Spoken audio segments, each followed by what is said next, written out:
You've been taught how to work, but no one taught you how to think, how to command your own mind.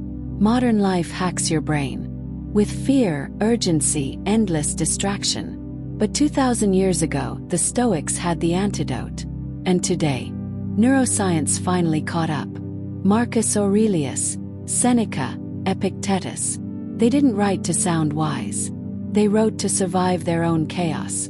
And their rules, they don't just inspire. They reprogram your brain. Rule 1, control what you can. Let go of what you can't. That rewires your stress response. Rule 2, practice voluntary discomfort. Discipline grows where comfort dies. Cold showers, fasting, silence. These are neural strength reps. Rule 3, live by virtue, not reaction. That means choosing your values over your impulses. It builds clarity and destroys regret.